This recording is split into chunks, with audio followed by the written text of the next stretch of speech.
Welcome to Salar education YouTube channel. मेरा नाम है ताहिर मुमताज़। हिस्ट्री ऑफ पाकिस्तान में हम पाकिस्तान के अंदर कॉन्स्टिट्यूशनल डेवलपमेंट्स को स्टडी कर रहे हैं।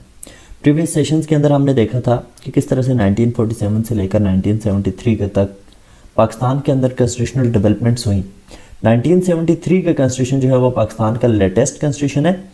इस कॉन्स्टिट्यूशन के अंदर अब तक 25 अमेंडमेंट्स हो चुकी हैं, जिनमें से फर्स्ट 12 अमेंडमेंट्स हम प्रीवियस सेशंस के अंदर डिस्कस कर चुके हैं।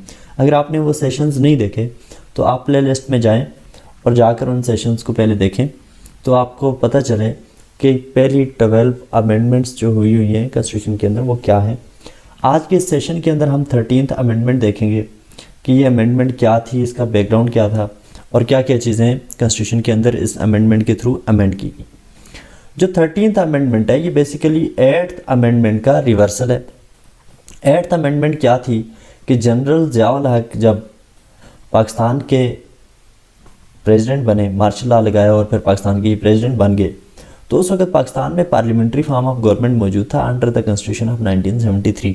इन्होंने कॉन्स्टिट्यूशन में अमेंडमेंट्स की और semi presidential form of government propose किया, जिसमें नेशनल असम्बली को डिज़ोल्व करने की पावर्स भी इनके पास चली गई। की अपॉइंटमेंट्स जो थी चीफ ऑफ आर्मी स्टाफ की, जजेस वगैरह की अपॉइंटमेंट्स जो हैं वो भी इनके पास चली गई। फिर इसके अलावा गवर्नर्स की अपॉइंटमेंट्स भी इनके पास, और फिर आगे चलकर गवर्नर्स ने जो है वो उनको ये इख्तियार भी दिया गया है 8th अमेंडमेंट के थ्रू कि वो नेशनल असम्बली प्रोविंशियल असम्बलीज़ को डिसॉल्व कर सकते हैं। डेट मीन कि जो प्रेसिडेंट है वो सेंटर ऑफ पावर बन गया और साथ में पार्लियामेंट भी मौजूद थी। ये पार्लियामेंट एज डमी पार्लियामेंट काम कर रही थी, यानी कि पार्लियामेंट के पास इतने ज़्यादा इख्तियारात नहीं थे, तो लिहाजा इसको हम semi presidential form of government कहते हैं।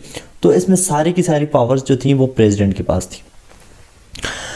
अब जो semi presidential form of government है, इसने आगे चलकर जो पाकिस्तान के अंदर पॉलिटिक्स है उसको किस तरह से नुकसान पहुंचाया, जो डिफरेंट गवर्नमेंट से इलेक्ट होकर आती गई उनको किस तरह से नुकसान पहुंचाया कि 1990 के अंदर गुलाम इसहाक खान ने इन इख्तियारात को यूज़ करते हुए जो उसको 8th अमेंडमेंट ने दिए थे, बेनज़ीर भुट्टो की गवर्नमेंट को डिसमिस कर दिया। 1993 के अंदर गुलाम इसहाक खान ने ही नवाज शरीफ की गवर्नमेंट को डिसमिस कर दिया। फिर 1996 के अंदर जो फारूक लगारी थे, इन्होंने बेनज़ीर भुट्टो की गवर्नमेंट को डिसमिस कर दिया।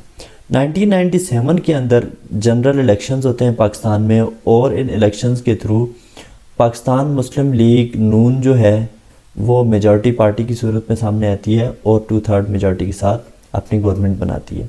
नवाज शरीफ जो हैं ये पाकिस्तान के प्राइम मिनिस्टर बन जाते हैं।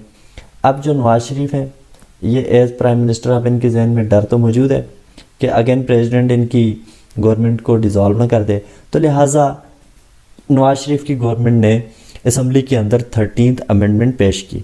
इस अमेंडमेंट का रोल ये था, या मेन एम्फेसिस ये था कि जो प्रेसिडेंट के पास जो पावर्स हैं, पावर्स का सेंटर जो प्रेसिडेंट बना हुआ है, तो वो पावर्स उससे ली जाए। कौन कौन सी पावर के वो नेशनल असम्बली को डिज़ोल्व कर देता है, की अपॉइंटमेंट्स उसके पास हैं। फिर इसके अलावा जो गवर्नर्स की अपॉइंटमेंट है वो उसके पास है, तो ये सारी पावर्स उससे ले ली जाए। तो लिहाजा जो है प्रेसिडेंशियल फॉर्म ऑफ गवर्नमेंट जो है उसको ट्रांसफ़र किया जाए या रिस्टोर किया जाए वापस पार्लियामेंट्री फॉर्म ऑफ गवर्नमेंट में, जिसमें ये सारी की सारी पावर्स जो हैं वो पार्लियामेंट के पास होंगी या पार्लियामेंट जो कमेटीज़ बनाएगी उनके पास होंगी। तो 13th अमेंडमेंट जो है वो अमेंडमेंट नंबर 8 का बेसिकली रिवर्सल थी। अब इस अमेंडमेंट में जो मेजर चेंजेस हुई उनको हम देख लेते हैं। पहले तो ये अमेंडमेंट 1 अप्रैल 1997 को पास होती है।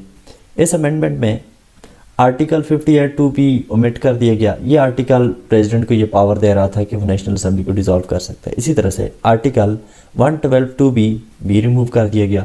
ये गवर्नर्स को ये पावर दे रहा था कि वो प्रोविंशियल असम्बलीज़ को डिज़ोल्व कर सकते हैं। फिर इसी तरह से जो गवर्नर्स की अपॉइंटमेंट की पावर थी प्रेसिडेंट के पास वो भी ले ली गई। आर्टिकल 243 प्रेसिडेंट से ये पावर ले रहा है कि वो चीफ्स ऑफ आर्म फोर्सेस, यानी कि chief of army staff, chief of general staff, chief of naval staff, इनकी अपॉइंटमेंट्स अब प्रेसिडेंट के पास नहीं रही। अब इनकी अपॉइंटमेंट्स प्रेसिडेंट करेगा but on the advice of prime minister. अब प्रेसिडेंट जो है वो नेशनल असम्बली को डिज़ोल्व कर सकते हैं but on the advice of prime minister. तो अब जो प्रेसिडेंट है वो नॉमिनल हेड है, ठीक है, तो उसने काम करना है प्राइम मिनिस्टर की एडवाइस पे। जो प्राइम मिनिस्टर कहेगा वैसे ही प्रेसिडेंट को काम करना पड़ेगा, यानी कि गवर्नर्स की अब अपॉइंटमेंट प्रेसिडेंट करेगा, बट प्राइम मिनिस्टर जिस गवर्नर को नॉमिनेट करेगा उसी की अपॉइंटमेंट प्रेसिडेंट को करना पड़ेगी।